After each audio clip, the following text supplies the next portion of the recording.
बिस्मिल्लाहिर्रहमानिर्रहीम। अस्सलाम वालेकुम नाज़रीन, मैं हूं जावेद चौधरी।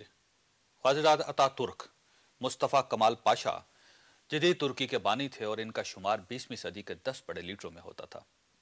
मुस्तफ़ा कमाल पाशा में दो ऐसी खूबियां थी जो अल्लाह ताला दुनिया के बहुत कम लोगों को नसीब करता है। अतातुर्क बेइंतहा बहादुर इंसान थे और दूसरा, अल्लाह ताला ने उन्हें इंतहाई मजबूत कुव्वत फैसला दे रखी थी। आप उनकी बहादुरी का अंदाजा सिर्फ इस वाक़े से लगा लीजिए। पहली जंग अज़ीम के दौरान अतातुर्क फौज में कर्नल थे। उनकी यूनिट गैलीपोली में तैनात थी और 25 अप्रैल 1915 को अचानक बरतानवी फौज का एक बहुत बड़ा लश्कर गैलीपोली पहुंच गया। यह लश्कर समंदर में था जबकि अतातुर्क के जवान खुश्की पर थे और इन जवानों ने बरतानवी लश्कर को खुश्की पर उतरने से रोकना था। अतातुर्क के जवान लड़ाई के लिए तैयार नहीं थे क्योंकि इनके पास असलहा भी कम था और ये लोग तादाद में भी बहुत कम थे। बरतानवी फौज ने साहिल के करीब पहुंचकर बहरी जहाज से तुर्कों के मोर्चों पर बमबारी शुरू कर दी। अतातुर्क ने अपने फौजियों को घबराए हुए देखा तो वो मोर्चे से निकले और टहलते टहलते एक 5 फीट ऊंची दीवार पर बैठ गए। उन्होंने टांग के ऊपर टांग चढ़ाई, जेब से सिगरेट निकाला, सुलगाया और इत्मीनान से सिगरेट पीने लगे। बरतानवी फौज ने उन्हें टारगेट किया और तोप से उनकी तरफ गोला दाग दिया। गोला अतातुर्क से 200 गज के फासले पर गिरा। बारूद, पत्थर और मट्टी उड़ी, लेकिन अतातुर्क इत्मीनान से सिगरेट पीते रहे। अगला गोला उनसे 100 फीट के फासले पर फटा, लेकिन वो इस बार भी इत्मीनान से सिगरेट पीते रहे।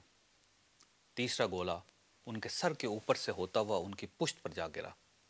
एक धमाका हुआ और अतातुर्क धुएं और गुबार में गुम हो गए।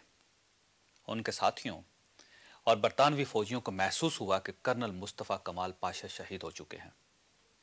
लेकिन जब धुआं खत्म हुआ तो जवान ये देखकर हैरान रह गए कि अतातुर्क दीवार पर बैठकर उसी इत्मीनान के साथ सिगरेट पी रहे थे।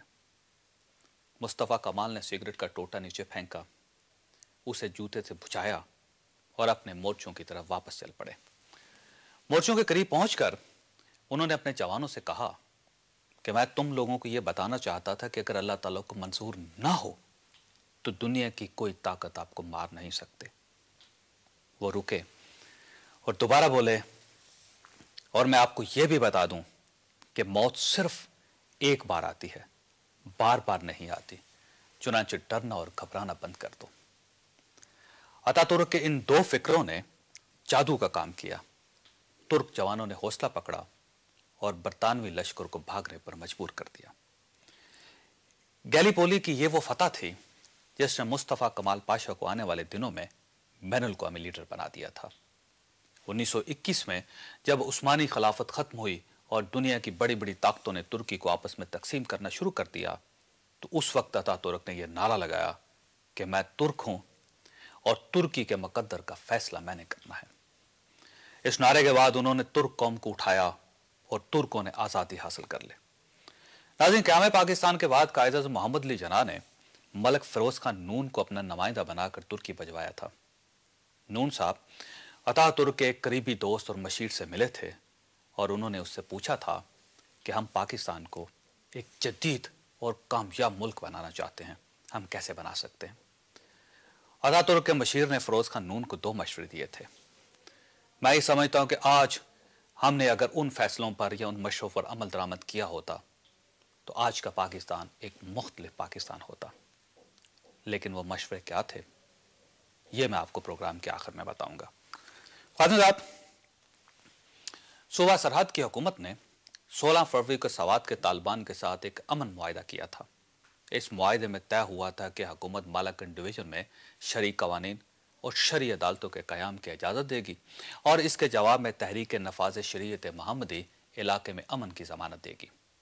इस मुआहिदे के बाद सवात में एक तवील खाना जंगी के बाद अमन कायम हो गया, जिस पर पूरे मुल्क ने इत्मीनान का सांस लिया था।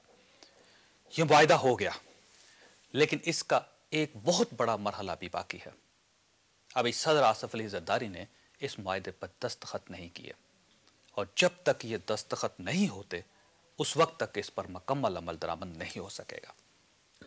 आजकल ये खबर गर्दिश कर रही है कि अमेरिकन इस मुआहिदे को पसंद नहीं कर रहे।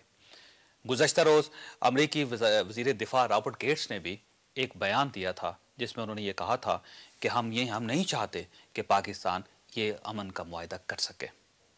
रॉबर्ट गेट्स का कहना था कि वाशिंगटन को इस मुआहदे पर तशवीश है और हम पाकिस्तान को अपनी तशवीश से आगाह कर चुके हैं। लिहाजा सवाल यह है कि अगर अमेरिकन मुआहदे की इजाज़त नहीं देते तो क्या सदर फिर भी इस पर दस्तखत कर देंगे, और अगर सदर इसकी तौसीक नहीं करते तो फिर सवात का क्या मुकद्दर होगा, और अगर इस मुआहदे पर दस्तखत नहीं होते तो क्या ये साबित नहीं हो जाएगा कि हम लोग अमलन अमेरिका के गुलाम बन चुके हैं।